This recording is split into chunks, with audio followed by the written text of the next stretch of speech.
They are so easy to keep you in the present, yet not necessarily skillful. It depends what emotion. I already said fear can keep you in the present moment. Anger, you can sit for hours with anger and you don't feel any pain whatsoever.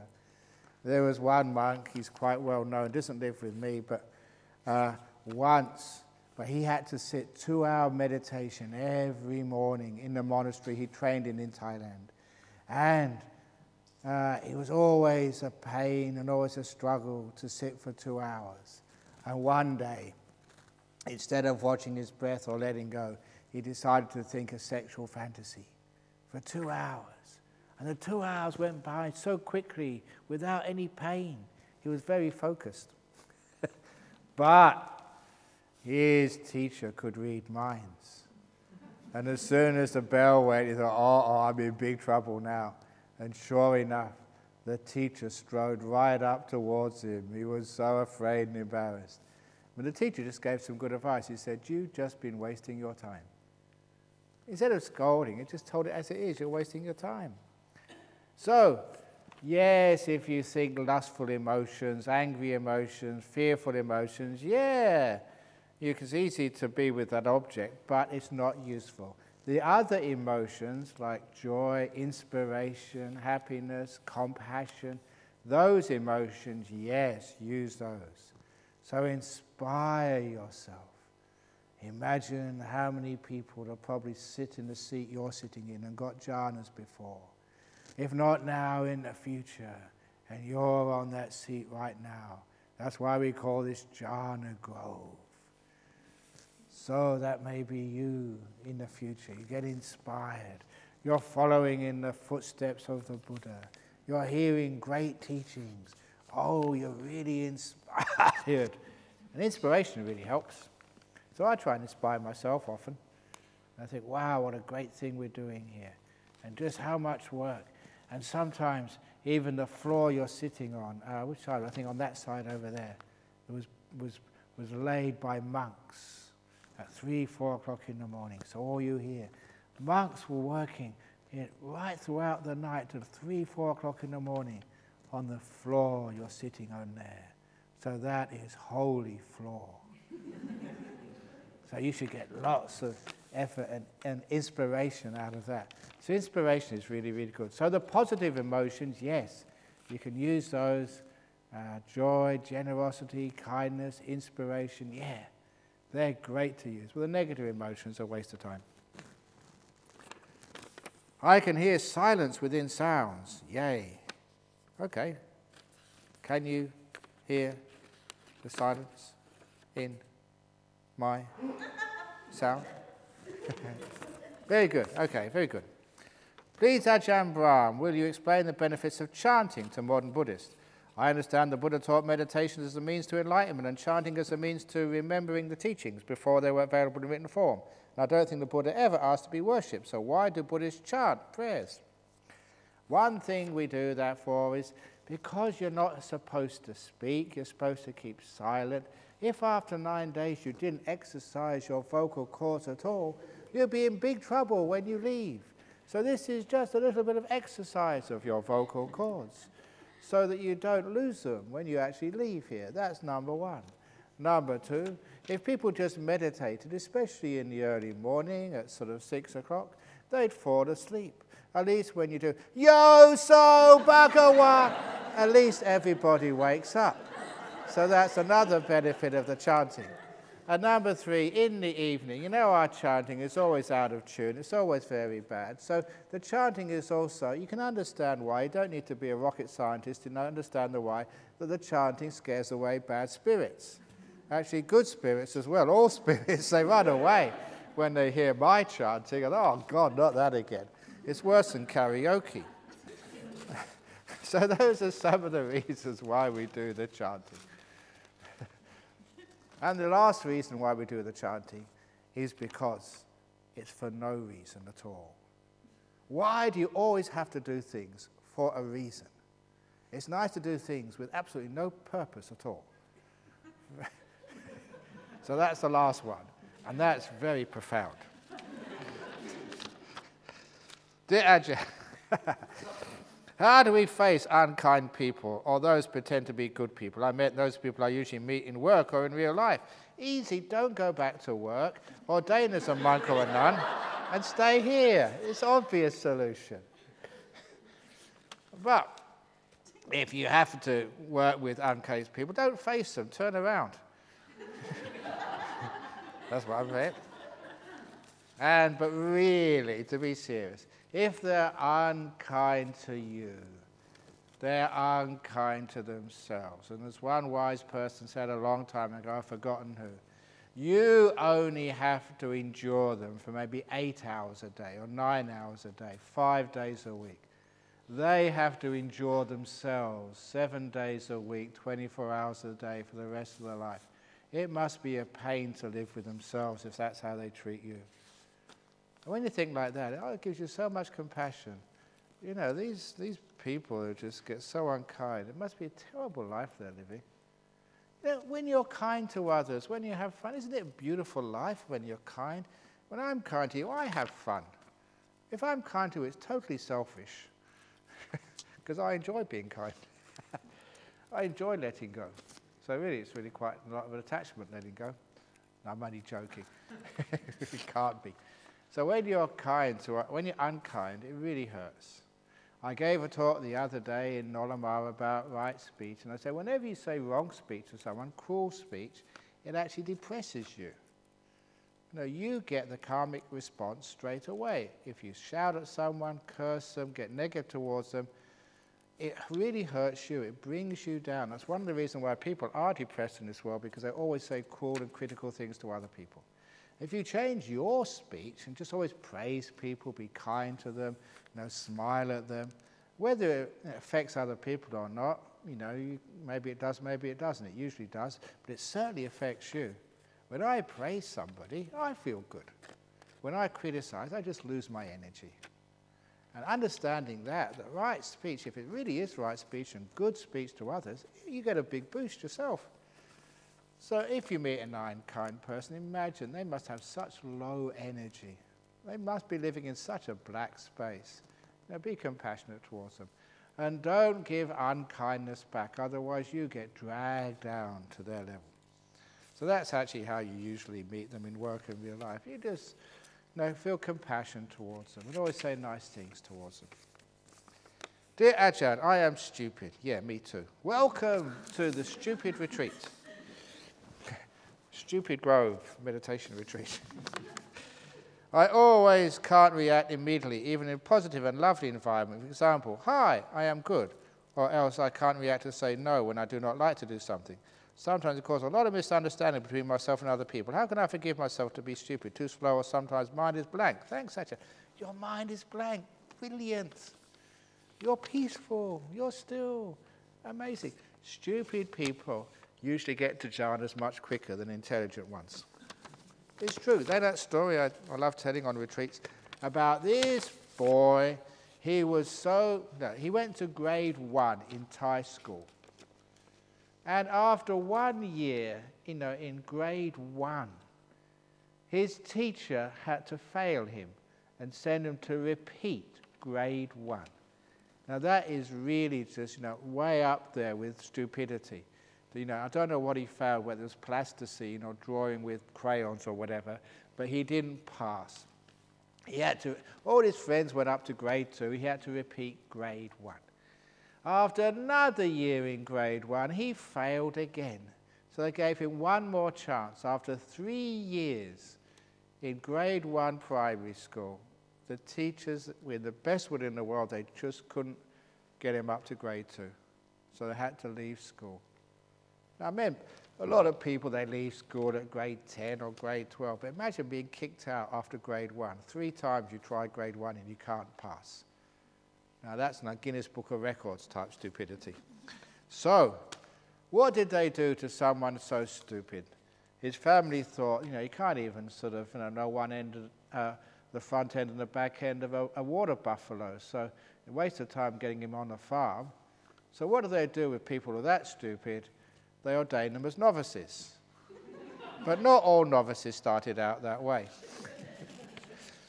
So they ordained him a novice in the village monastery, and the abbot was just so kind to him, so patient, much more patient than school teachers.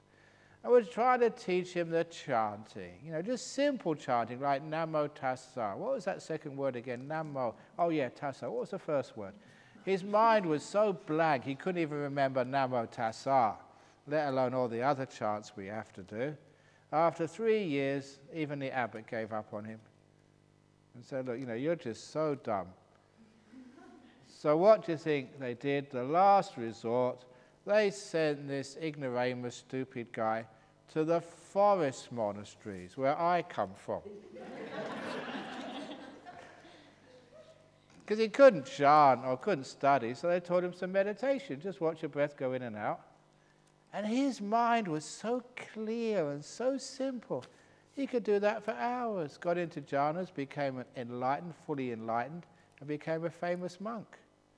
And he said the only way that I forget actually who this monk was, a long time ago, the only way he could actually chant in ceremonies, because of his deep meditation and psychic powers, he remembered a previous life when he was a monk before.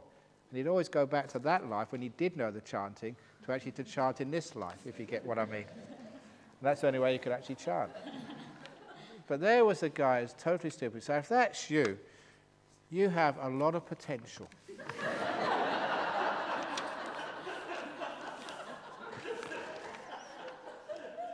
So whoever's this, yeah, you can do some really good samadhi.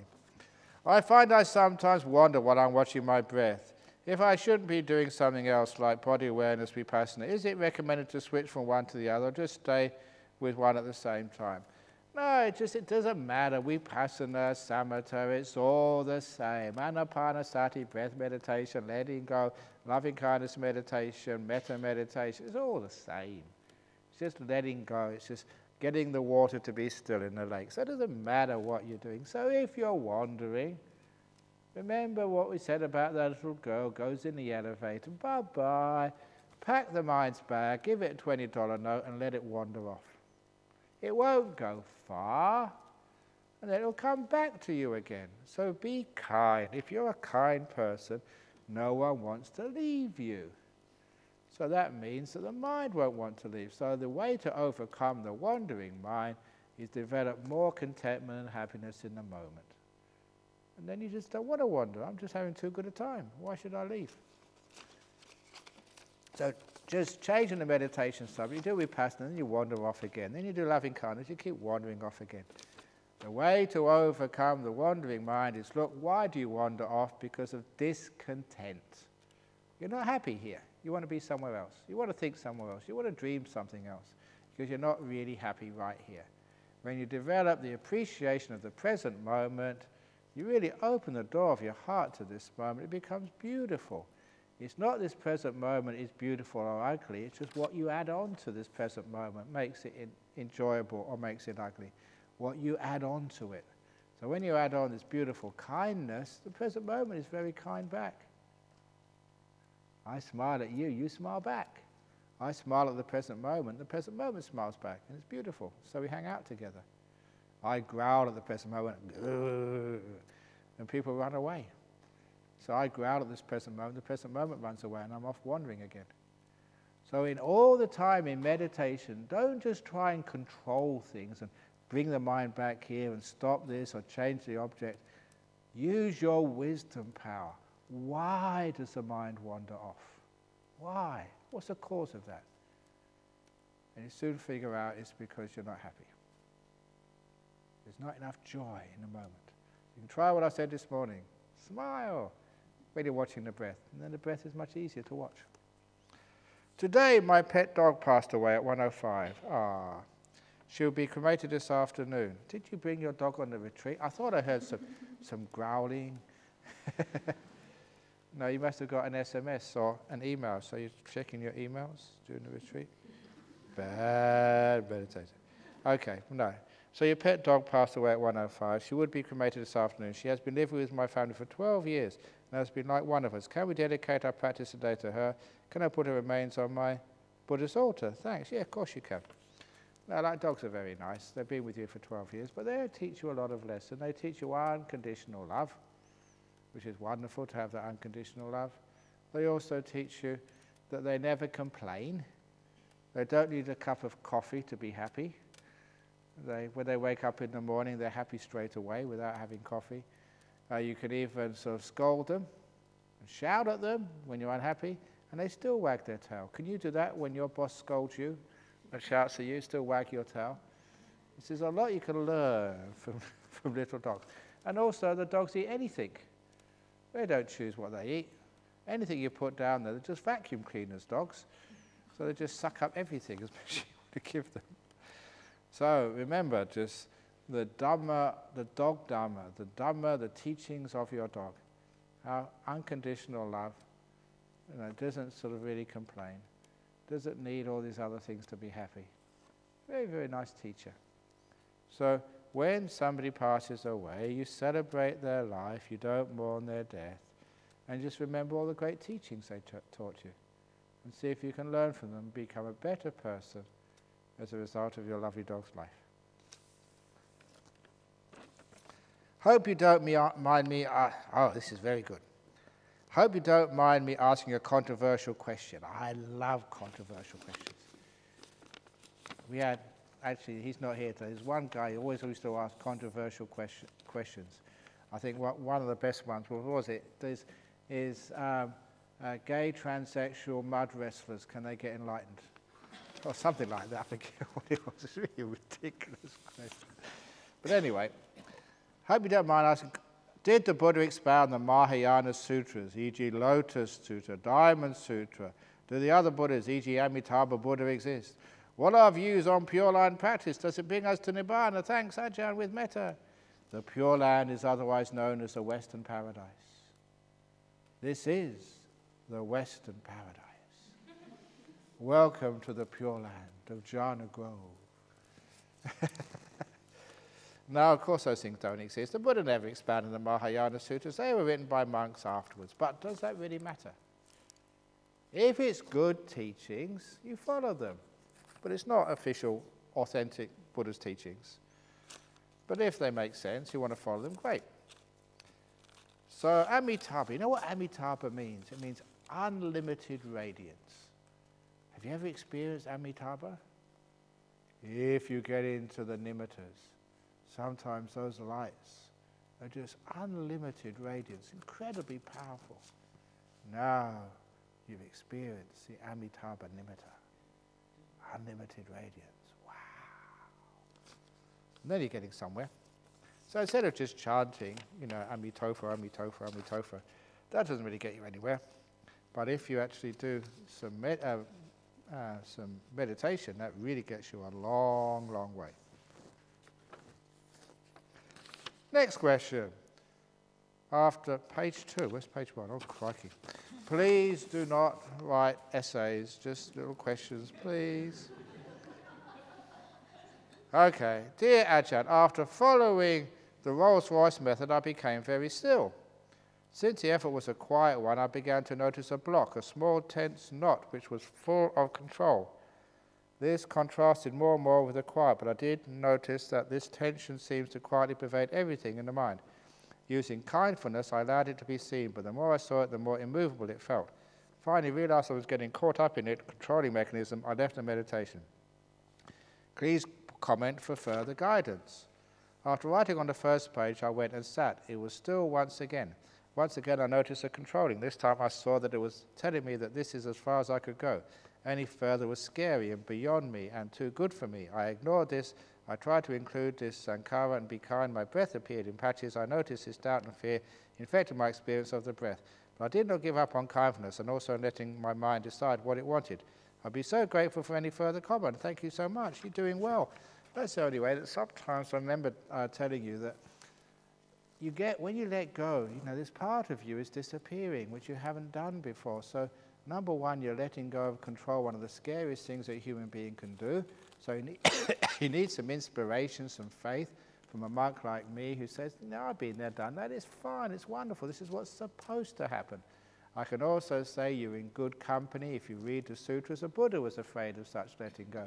Until he said, why am I afraid of such a pleasure? And then he went for it, became enlightened. So you're in good company. The fear is something which often comes up in the meditation. And the only way to overcome it is just go a little bit further. It's a simile of the child who's only just learnt to walk on solid land, and then his mother takes him to a swimming pool. And imagine how scary a swimming pool would be to a young child. And you can't just throw the child in the water and drown the thing, although sometimes mothers think that might be a good idea, but they shouldn't do that. It's just that you just let the child just put one toe in first of all, and you take it out straight away. It does not hurt. So you put a foot in next time. That was fun. Then you put a whole leg in. That is wonderful. And then maybe both legs in, sitting on the side. That feels good. And then only after, little by little, you've gone a little bit further, then the whole body can go, and the kid jumps in the pool. And once the kid's in the swimming pool, the mother can't get it out again because it's having too much fun. That is just like the deep meditations. At first, you just put a toe in and you come back out. Oh, that's scary, but it's nice. Then you put the foot in. Oh, that's really good. I don't know about if this is really good. It feels good. Then you put the whole leg in. And soon you jump all the way in and you stay in meditation for hours and hours and hours, and no one can get you out. So that's actually what happens. That's actually how you overcome this fear. And of course it is. The fear is the result of the controller. And the fear is letting the controller go. You say, oh my God, what would happen? If I don't control it anymore, will I be safe? What will happen? I'll tell you what will happen. You will become enlightened. You'll get jhanas. Isn't that what you want? So let go of this controller. So you're doing well. Kindfulness is the best way of doing it. Just go a little bit deeper, see what it feels like. You can come back again. And little by little, you go deeper and deeper. And that little scary sort of ball and knot of controller which you noticed, it will get less and less as it just gives up. It will stop you. It won't stop you anymore. Dear Ajahn Brahm, as a Buddhist monk, is there anything you don't let go? Of course, I don't let... I'm being gross. I shouldn't say something. I don't get go of my urine and my other stuff when I'm sitting here. I go to the proper place to let go. I don't let go of my precepts. It's just like people say you should always let go and you never be attached. I say, if you are sitting on the back of a motorbike, please hang on. Please be attached. Do not let go. If you are on top of a ladder, don't let go. There's many places where you don't let go. So there are times when it's time to do your duty. When actually you're not meditating, then actually you put forth a lot of effort into what you're doing. And then when it comes to meditate, now's the time to let go totally. How can I be more grateful? I feel grateful, but I feel I should be more grateful. Be grateful for not feeling so grateful. At least you're a little bit grateful. On the first retreat I did, I felt extremely grateful. The whole time it seemed to rise spontaneously, and I even felt it in my body. How come I'm not feeling it as much this time?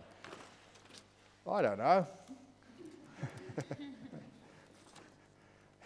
So be grateful that you're a little bit grateful. So don't be ungrateful that you're not feeling grateful. You're an ungrateful person. I don't know. If a person cannot feel the energy, what does it mean? They're dead. Everyone can feel some energy. Could you please give us some tips or instructions on how to let go? We really don't know how. Oh, I've been teaching for 4 days how to let go. Now you want some tips on how to let go? Just let go, for goodness sake. Oh, I'm depressed. Now, one good way of letting go is understand the difference between being in prison and being free. Are you free or are you in prison? Sometimes people are already counting how many days are gone, how many days are left. Only how many more days to go now? Is it 3, 4, 5 days to go? Only 5 days to go, and then I'm out of here. Just like a prisoner waiting for parole. If you're really happy to be here, you haven't got a clue how many days to go. When it gets only 1 day to go, I don't want to go. I'm happy here. So that's why on these retreats we always like taking the group photo in the middle of the retreat. Because if you take the group photo at the end of the retreat, everybody is sad. If we do have a group photo at the end, I expect everyone to be crying. I don't want to go home. I want to stay here. But, what was it? What was the question? I forgot now, I was crying. Okay, well, whatever question it was is a memorable question.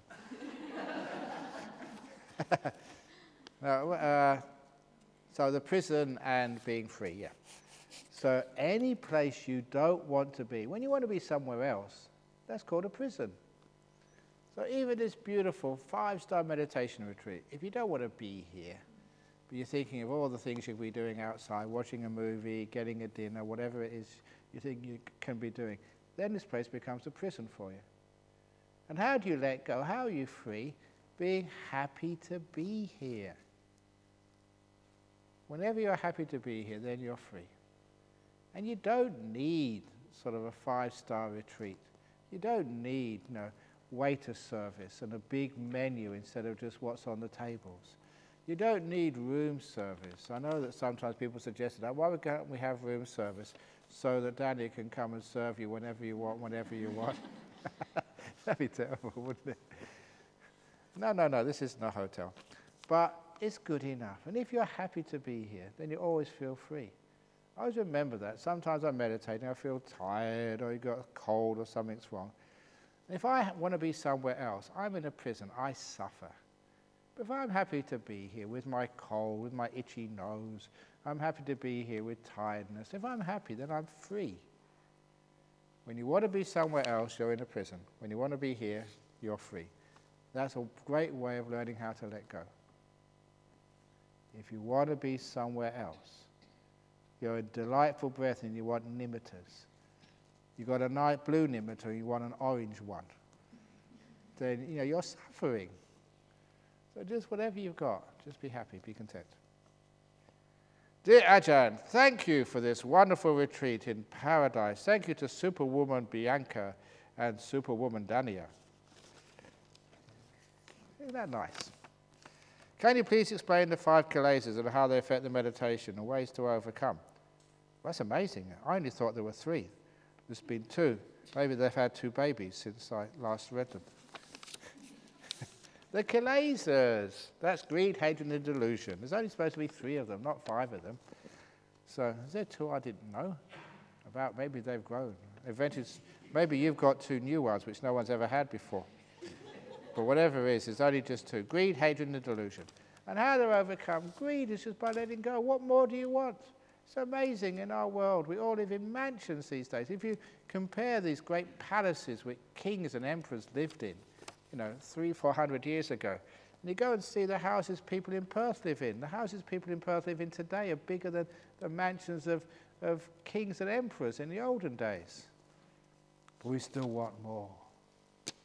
You can have entertainment at your fingertips on your big TV more than any other person, every rich person ever had in the history of the world.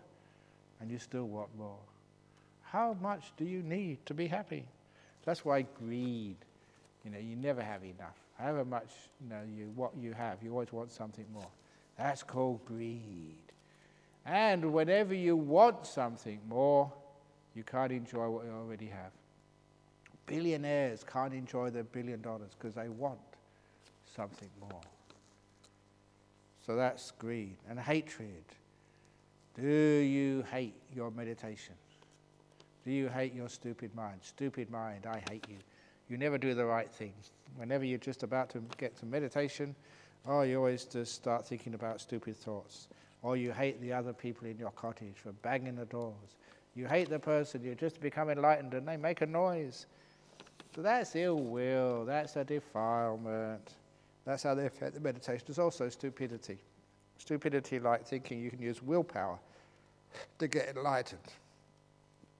So those are the 3 kilesas. How they're overcome is by coming to Jhana Grove and listening to Ajahn Brahm and all the other great monks and nuns. Dear Ajahn Brahm, for meditation in the standing posture, what should be the object of meditation? Thank you. The The Buddha said that's one of the 4 postures, but don't do that for too long, otherwise you'll fall over. I've seen people falling asleep sitting. So imagine what it's going to be like when you're standing. You start falling over, and then when you hit your head, you go and sue us, and we can't afford that. So please, if you are doing the standing posture, please wear crash helmet and other protective clothing. Otherwise, we'll be in big trouble. So it's usually a very unpleasant posture to use, so I wouldn't really do that too much. I usually just keep to the walking, the sitting, and the lying down. Thanks for an amazing retreat. It ain't finished yet. I'm so grateful to all those that give dana and a bit amazed being from a non-Buddhist background. What is the best way of giving dana and giving in general? Please explain about the reflection, intention aspects, etc. We always say that whatever you do in life, as this is my teaching about Ajahn Chah, he always used to say that when you're sweeping, give it everything you've got. When you're meditating, give it everything you've got. When you're eating, give eating your whole attention. And when you're working, give working everything you've got. And when you're giving a donation, give it everything you've got.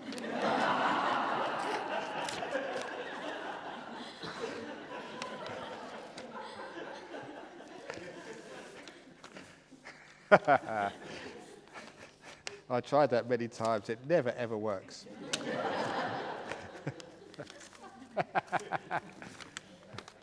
But the main thing I give, if you give expecting nothing back in return. That's the best. I once gave a talk once. Only one person has done this, and they are sitting here. I once said, look, if you're really going to be generous, how about giving me a blank check? And I can fill in the amount. Are you got enough faith to do that? One guy did. He gave me this blank check. He said, you write whatever you want. You know what I wrote in there? 0. And I gave it back to him to keep as a keepsake. Just testing to see what people would do. So you try that. I may not write 0. Actually, I will write 0, but quite a few of them with a 1.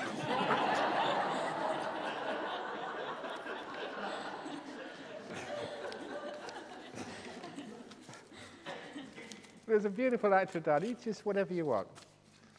There's not asking nothing back in return. That's giving, expecting nothing back in return. So that's one way. You can actually help nuns and monastery, which is building, or this centre, or whatever.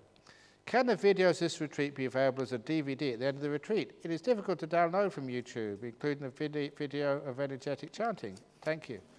It's nothing to do with me, because I'm low-tech. So you can ask, Brendan at the back there. Where's he gone? He's disappeared. Can I mention something? Yeah, go on. It's all going to be on YouTube, and if you download a plugin on Firefox, you can download the videos or the audio. I'll put the instructions on the Yeah, okay. So it can be done. Dear Ajahn, what should be the role of lay people regarding misbehaving monks? Oh my goodness, you found me out. No. Or misbehaving monks in Thailand. An abbot of a temple has sex with a woman on a regular basis. The monks of the temple also misbehave. All the villagers know about this, but continue to give support, including alms food. Reason they give support to the Sangha yellow robes. I don't agree with this attitude. I think lay people should stop giving support to bad monks so as to get rid of them from the sasana. However, a monk said that good monks are rare. The villagers' attitude could be good because though these monks are bad, they keep the sasana going. Please share with us your insight on the wholesome role of the lay supporters regarding this issue. Oh my goodness, yeah, unfortunately there are some bad monks around in all countries, and they just give Buddhism a really bad name. So they're not supporting the Sangha.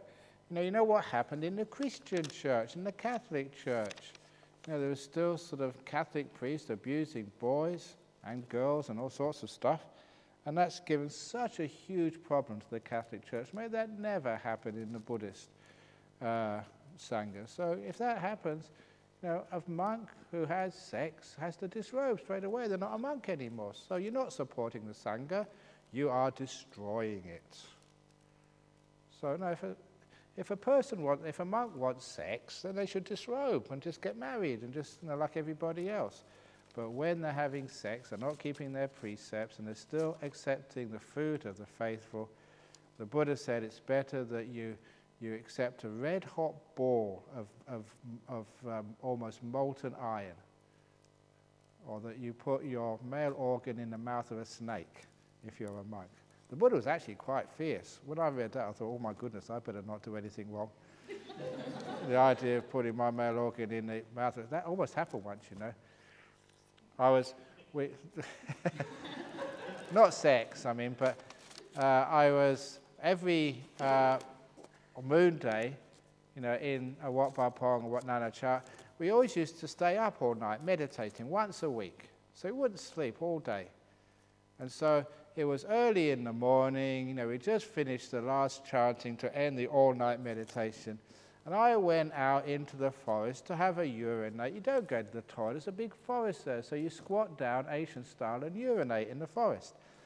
Remember, it was just dawn, the light was just still not really strong, and I was really tired, so my mindfulness was not that good because I'd been meditating all night. And so I squatted down. I really thought that I was urinating on a stick until the stick started to wiggle. And I realized I just peed on a very venomous snake. And it was only a couple of inches, that's all, you know, from, you know, my most sensitive part of my body. And that's really dangerous. If I had been aware, I'd have sort of run away straight away because I was so dull. I've been meditating, I thought, oh, this is interesting. Really stupid. But I was very lucky because it never bit me. It just, it actually just stayed there to get some more because I really thought it must have assumed that's holy water from a great monk. You can't get more holy than that. So that's when I peed on a snake and it never sort of bit me. So look, please, to protect the sasana, you know, that you have to tell those villagers that they're doing the wrong thing. The monks have to describe. You go and tell the head of the district, the Chaogana Emperor, the Chaogana Jangwat. These are the monks who have to investigate claims that people are misbehaving, and the monks have to disrobe. And once they disrobe, then they can go back, and if they want to marry that lady, fine, or to start a family, but they shouldn't do it as a monk. Because we're monks, that's what monks means. That's what nuns mean. That's what novices mean. No vice. Nuns, none of this, none of that. Thanks for an amazing retreat. Oh, that's already done that one. That's why I've done that one already. I'm going for them very quickly tonight. Dear Ajahn, why is there no April's Fool Day joke today?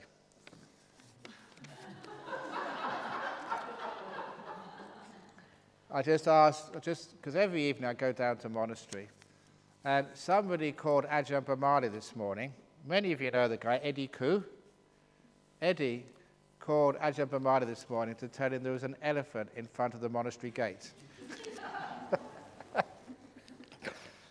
It's an April Fool's joke.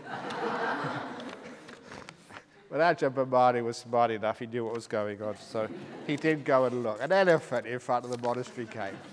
That's Eddie Koo for you. It's very good, though. I'm very proud of Eddie for doing that. I'm interested to know the significance of the colour of robes worn by the Sangha. The significance is they're brown so we don't have to wash them so often. I can spill my tea on them and it still doesn't show up. If you wear white clothes, you spill anything on it and it stains. So brown is a brilliant colour.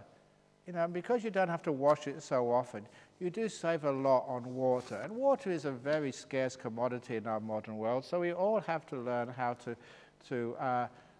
save our resources and not use so much water. So you should all wear brown as well. It's the healthiest colour because it means you don't have to wash it, because most things you spill on your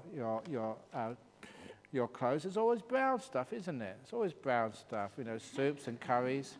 So this is the colour which doesn't show. So I think you should all start wearing brown dresses and brown skirts and brown trousers, and that way you don't have to use the washing machine so much. And even here, sometimes you have to queue up to use the laundry, and see some people using the laundry late at night after the talk. You want to go to the laundry. If you wore brown robes or brown clothes, you wouldn't need to use the laundry so much. So we'd save water and you'd save a lot of time. So that's why we wear brown clothes. I just made that up. It's just because Most of the natural dyes are brown, that's all. That's the only reason why, they're brown. Ajahn, what is the meaning of sadhu? And Arthur says sadhu. Why does everything have to have a meaning? So if you want to find out the meaning of sadhu, first of all you get into the nimittas, then you get into the jhanas. And when the mind is really, really still and peaceful, then you will understand the hidden meaning of sadhu. Only the wise can really understand that meaning. It's been a long time, there's got plenty of time now, a long time since I told this story. There was this Australian guy, and he was going trekking in the Himalayas, you know, not in Tibet, but in that place, I think Ladakh it's called. And he was trekking, you know, with a party. It was an organized trek. And he was so busy taking photographs, you know, he was lingering behind, and he actually got lost. You know, he thought he would catch up, but he took a wrong path and got totally lost, alone, in the mountains of North India. And he tried to find his way back, and as he tried to find his way back, he got more and more disorientated. And it was becoming dark, and it was very dangerous, because they got these mountain bears and even lions in that area, which come out at night. But fortunately, he saw some lights in the distance. You know, he went towards those lights. It was a monastery. And so when he said what had happened, he got lost, they let him in and gave him a bed for the night. But that evening, just about midnight, he was woken up by this ethereal sound. It was like music, but much better than any music you will hear in this world. It was one of these supernatural things. And it was so thrilling, so enjoyable, that he just lay in bed there listening to it until he went into a really, really deep sleep, very peaceful. When he woke up in the morning, he said goodbye to the abbot, who supplied him with a guide to take him back to civilization, and gave him a breakfast. And he thanked the guide, and he said, by the way, in the middle of the night, I heard this amazing music. You know, it was like supernatural. It's the best I've ever heard in my whole life. What was it? And the abbot said, I'm sorry, sir. I can't tell you that secret. Only monks can know that secret of what made that noise. And so the Australian guy got out his wallet. Okay, how much? $100, $200, let me know. And the guy said, look, I don't care how much money you offer. I cannot tell you. That is a strict secret. Only monks can know the origin of that amazing sound. And no matter how hard that Australian bargained, the abbot wouldn't give in.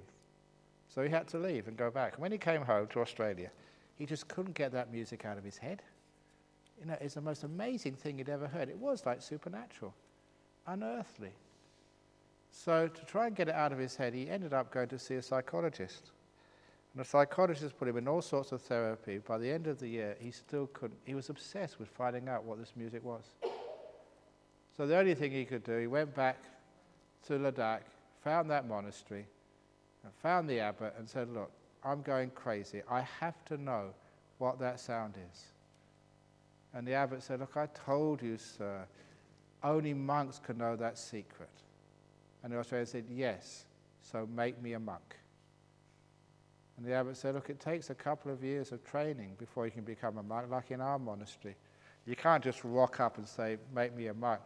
You have to have 1 year as an anagarika, that's wearing white, and 1 year as a novice, and then you can become a monk. And the abbot said, is that what you want? And he said, yes, I have to. I'm going mad otherwise, so make me a monk. So he made him a monk in very strict training for 2 years.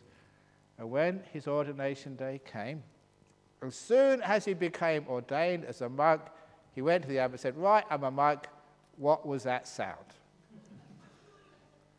And the abbot said, look, I can do much better than telling you. I'll show you. You're a monk now, you can know. So come to my room just before midnight.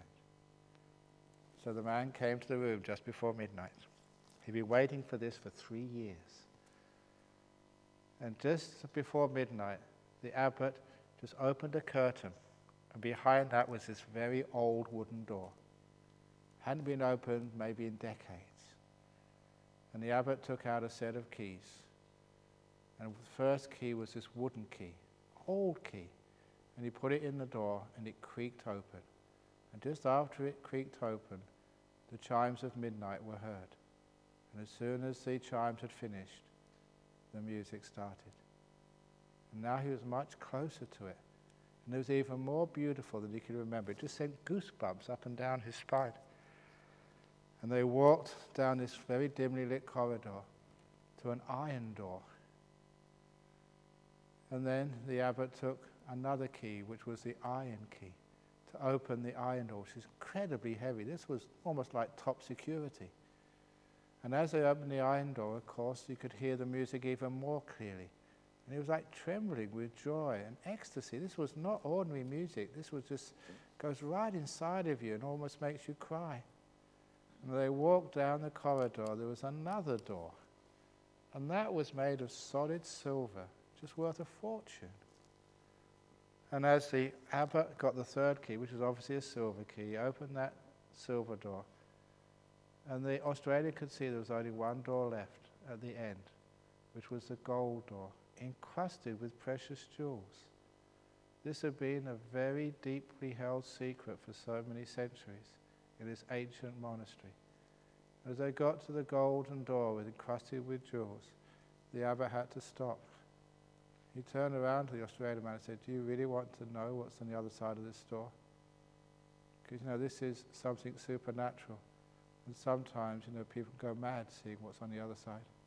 Are you ready for it?"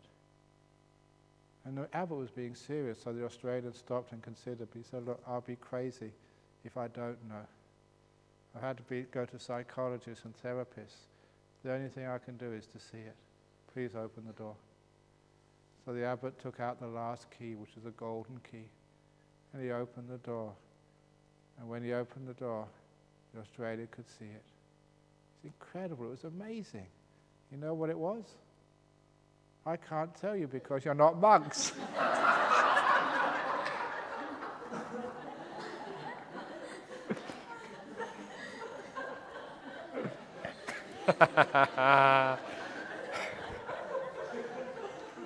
That's your April Fool joke. Okay. Only monks could tell that joke. But it gets people every time. Okay, the last one. Can we use meditation to replace sleep at night? Yes, I see many of you meditating and you go fall fast asleep when you're meditating. Now, if you really meditate very properly and very deeply, of course you get so peaceful and so still. You don't need to sleep at night.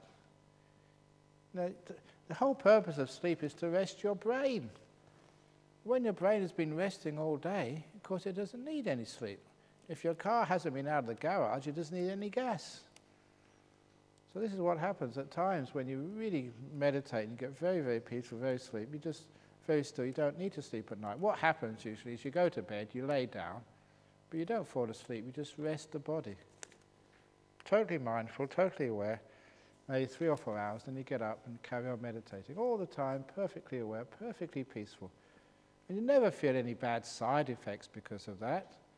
It's just, you're just peaceful, happy, lots of energy. So you don't need to sleep. So it's not like you're forcing yourself, it's just what happens naturally. That is why that when I mentioned about in Thailand we used to stay up all night meditating, that when I became abbot here, I totally stopped that. The reason was because all it taught you was to force the brain to meditate. And people got really, really tired. It took a couple of days to recover after that. And these days I tell the monks to practice myself, if you really get hot in meditation, going very peaceful, if it's natural, yes, stay up all night, stay up all day, whatever. But don't force it. Don't say, I'm going to stay up all night. Usually what happens, you start meditating, having a great time, everything's nice and peaceful, you just carry on, and before you know it, it's dawn. That's the natural way. So don't force it. And you don't need to sleep. So it's not that you go without sleep as an act of will, torturing yourself, you just don't need to. And you're perfectly healthy, perfectly happy. So if that ever happens to you, you're in this retreat, you really get into some nice meditation, you get very energized. It might happen, you just go to bed at night, you just can't sleep, you don't want to sleep, you don't have to sleep. If you really need to sleep, the body will tell you, and you'll go fast asleep. If it doesn't need it, you'll stay awake. but still go to bed, still lay down because your body needs a rest. That's usually what happens. Meditation, yeah, it can replace sleep at night as long as it's natural. But don't think that I'm going to meditate instead of sleeping and force the issue. That's amazing. I got rid of all these questions. Some I just disposed of very quickly, like the meaning of sadhu. But actually, sadhu means it's good, that's all. Sadhu is the same as the Cantonese word for very good, which is, remember? Ho, ho, ho. Yes. So maybe we can do that instead of sadhus. Do the 3 ho's. Ho, ho, ho. Are you ready? Ho! Ho! Ho! Okay, that means very good in Cantonese. So that's it for this evening. So all those questions I did very quickly. Maybe too quickly. It's only about 7 minutes to 9. So if those of you who want an early night, you're 7 minutes earlier. So have a great night. See you in the morning. Very good. That's it. That's it, folks.